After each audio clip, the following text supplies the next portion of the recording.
Hello, we're back again. Yes, Back we with are this- back. With this crazy, ready to answer some more questions for you, Yeah, eh? the video number 3. Yeah, number Ten, 3. 10 question for you. We took a bit of a break, sorry guys, but we're back and we've got the last 10 coming in the next week or two for you. Yeah. Okay?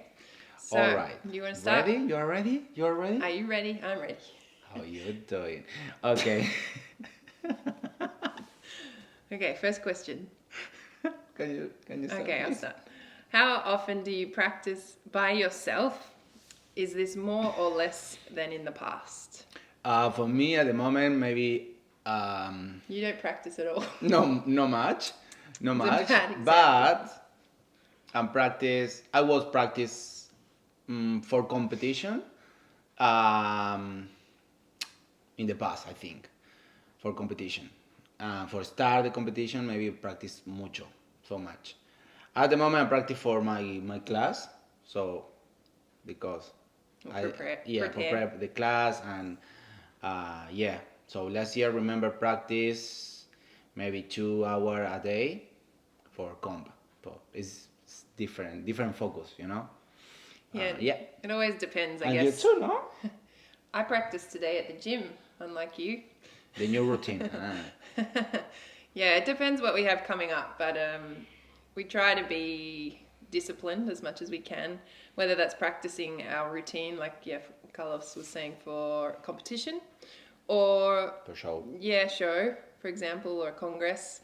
But also we try to be dedicated. Like during COVID, we were taking classes ourselves with some other instructors online.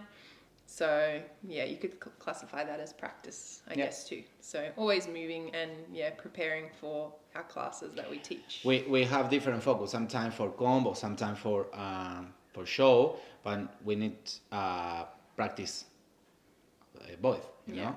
Regardless. Sometimes more, sometimes less. It's depend the day or because it's the life anyway.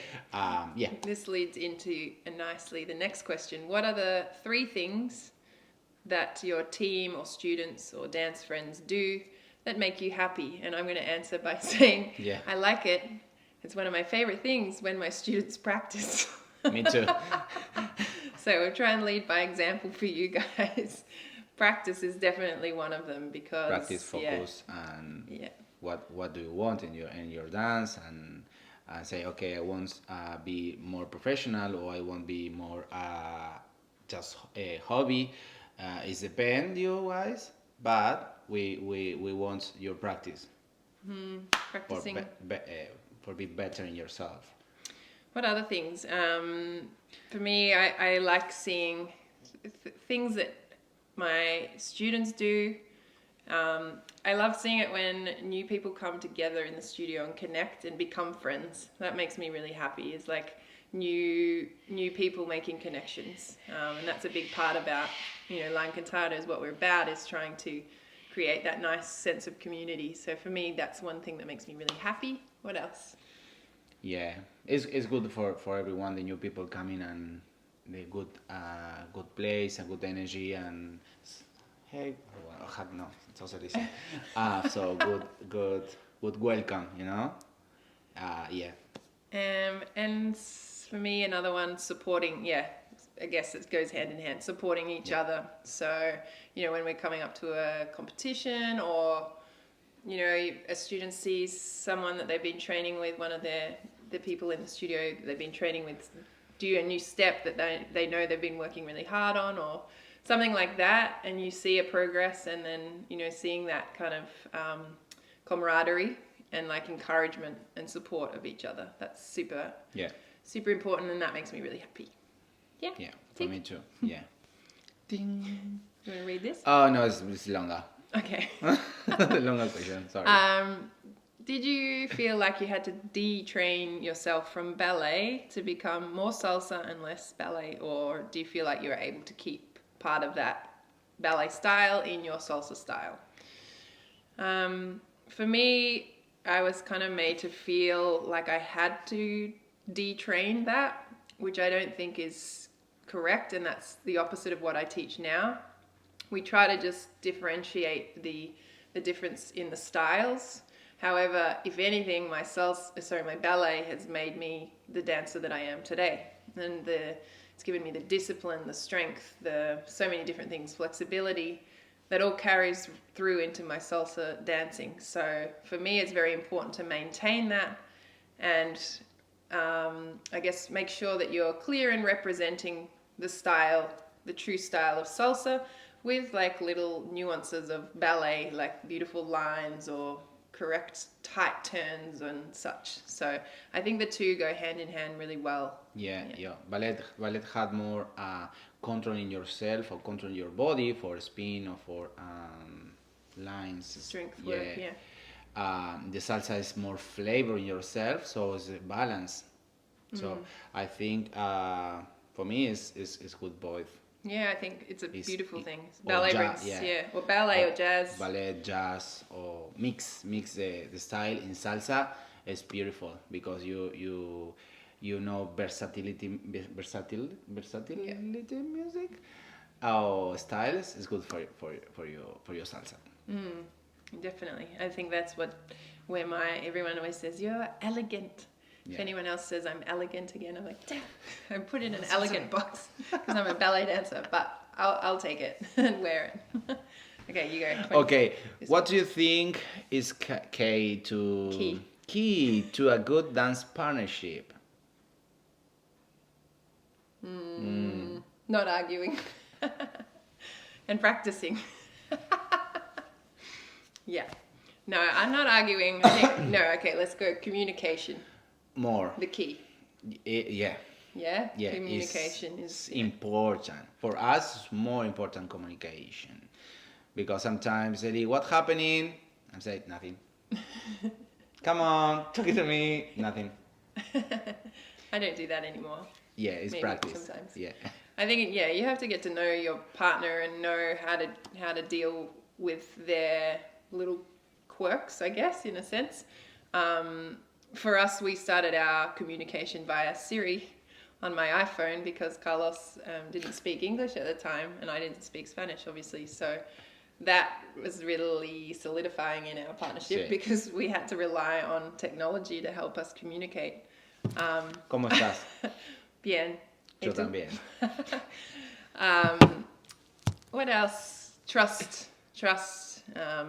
You need to really be able to trust your partner in terms of remembering the routine, knowing they'll show up to training, support, that they'll catch you when you fall. Yeah. Yeah, so they're probably the keys. Anything else? No. And fun. Keeping it fun. Sometimes it's important friendship in the partnership. Yeah. So not just partner. So partner is the top, and friendship and trust, support and muchos tips. Y es important fun in the practice or in the show is very important. It's important that you can't always be serious because and knowing when enough is enough for the training, or even if today's not a good day. I think we talked about that last video. It's like respect your partner and what they're feeling in that day and support their decision.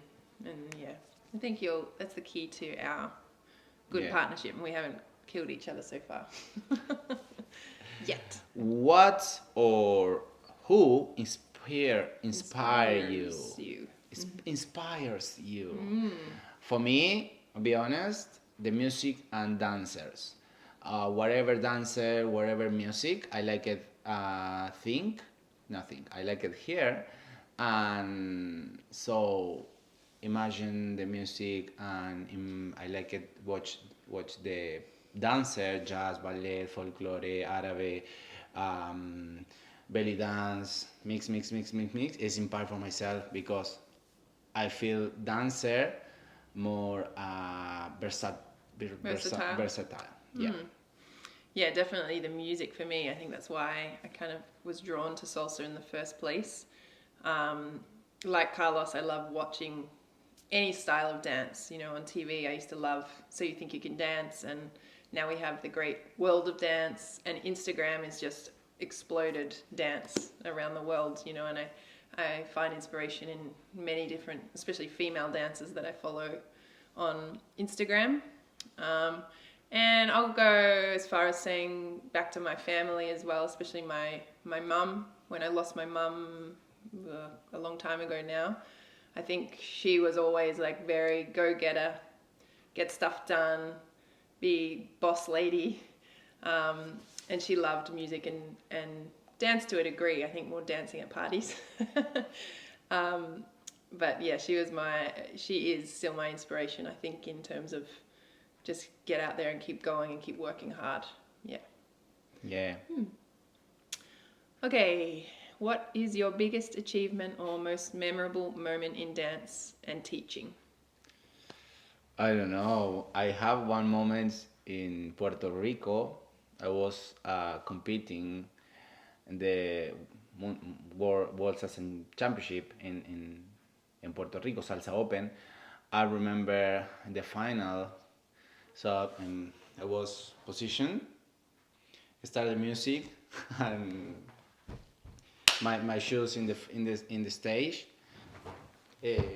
Slipped? Yeah. So started. So 1, 2, 3, 5, 6, 7. Yeah, it's my favorite moment in the dance and teaching. One day I was teaching and moved my arms and my student in the face. One student. Yeah, so accident, no? So la la la la. So these are memorable moments for you. What about biggest like achievement, like going to like the best thing?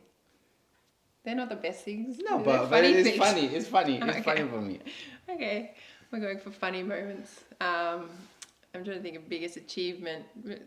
Achievement for me, I think I've talked about it before, is like, yeah, competing in world championships numerous times, performing overseas and in Australia for different reasons, opening the school. There's so many different things.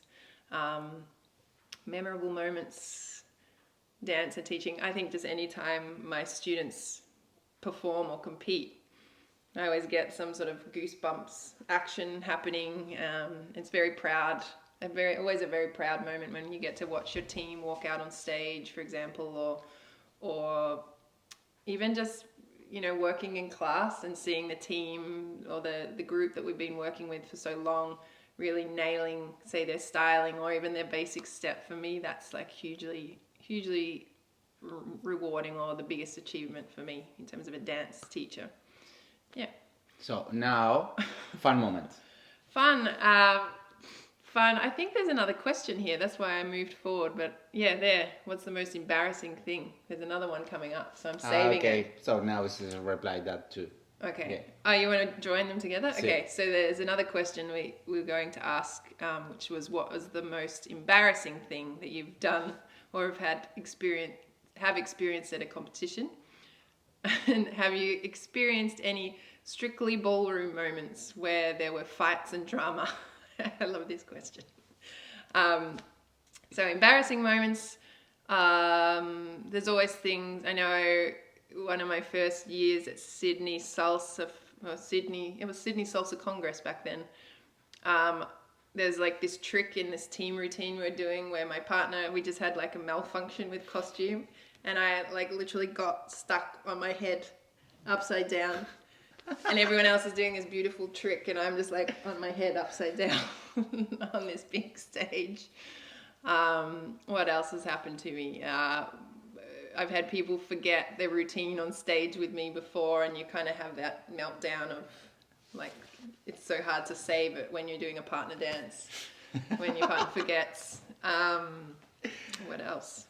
Or drama? Drama, it's always like competition, me eyeing the competition and being like watch out, don't take my glory. So, no, that's not true.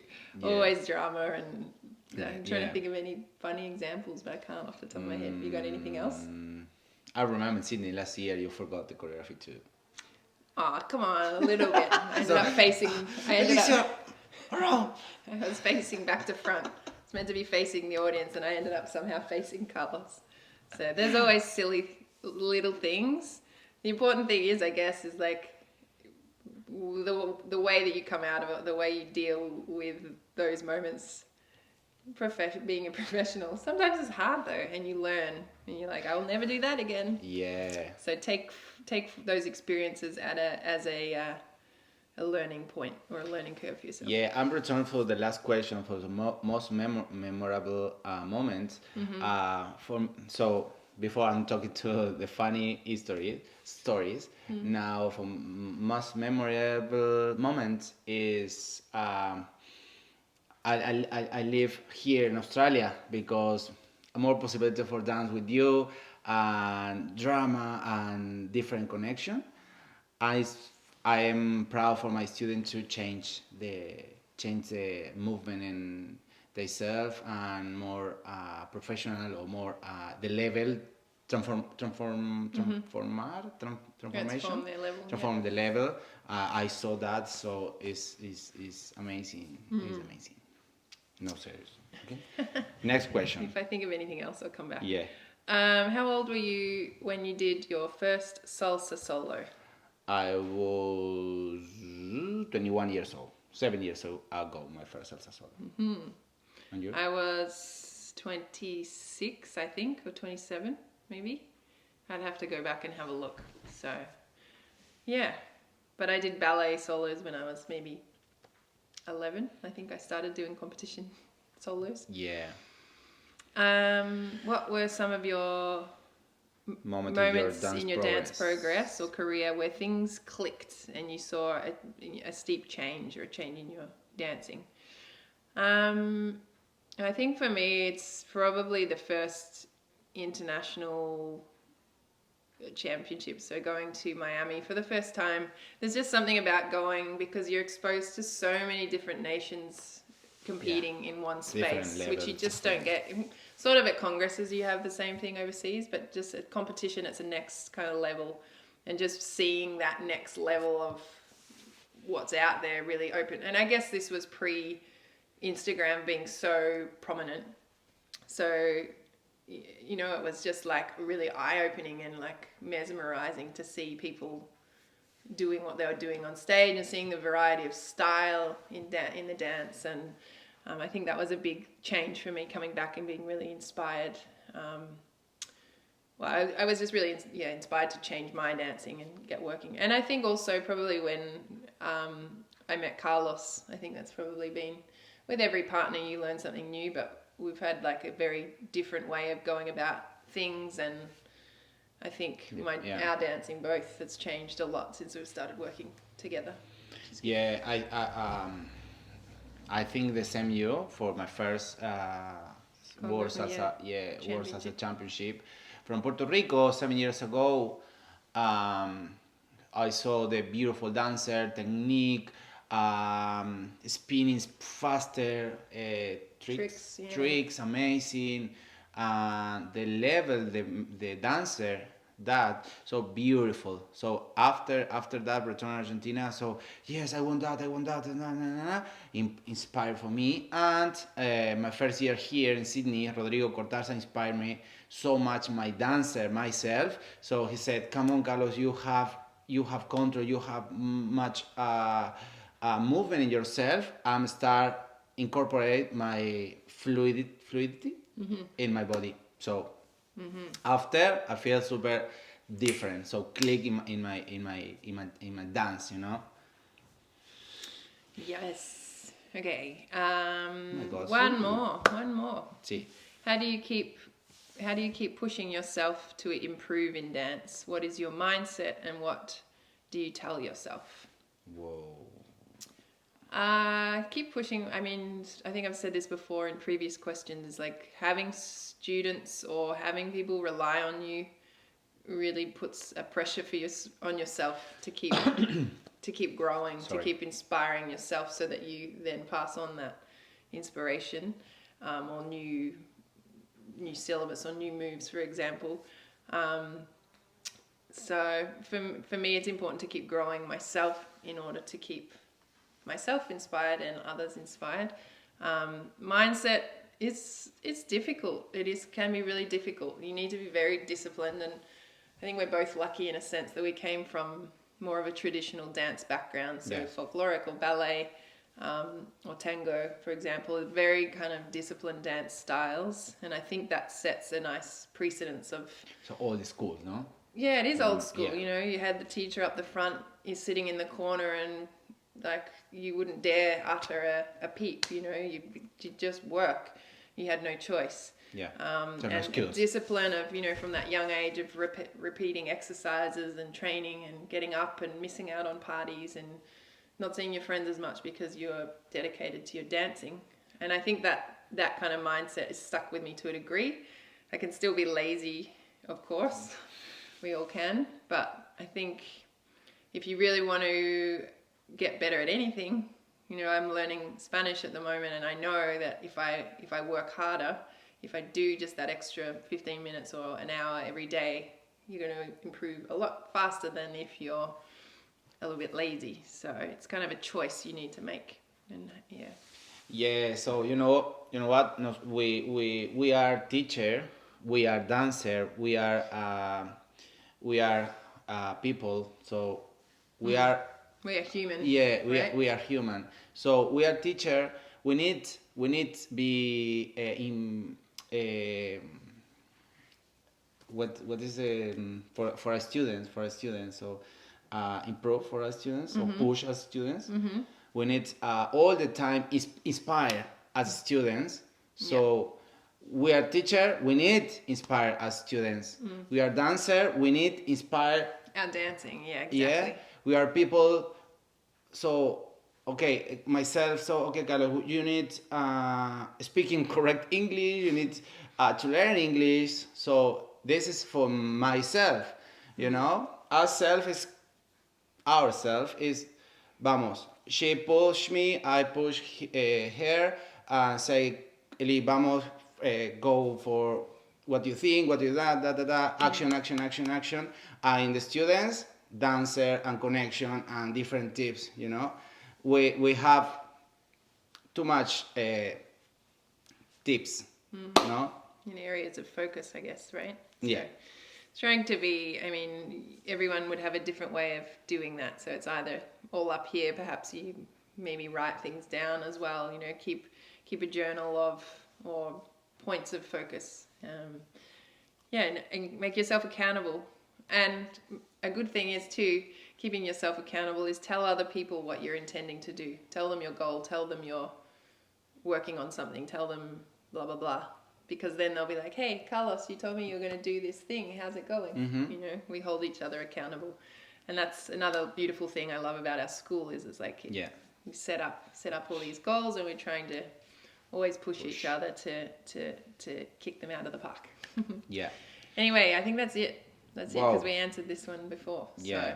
So if I think of any more drama or embarrassing things, I'll put an update. No, I remember the first show. Remember too? The second show in the Sydney. Oh, which one? In the Sydney. I just remember my costume, my bra cups coming out. It's all sorts of wardrobe malfunctions. What were you going to say? The second drama show in Sydney, the finish is a little kiss. Oh, yeah. And okay, thank you everyone. As I did. Yeah. Clean my lips. Everyone say. And after, everyone come in and say, Carlos, what happened in your lip? Why you clean your lip? Because beautiful choreography and blah, blah, blah. Say, oh my God. Because I think the red one. My lipstick was on your face. Yeah. So he's like.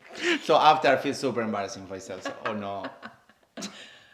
There's so many. I feel like I'm going red thinking about all the embarrassing things. All right. Keep cut. See you next time for the last installment, number 4. Enjoy the video, guys. Tell us whatever you want. And thank you. Mwah. Bye. Besos. Mwah.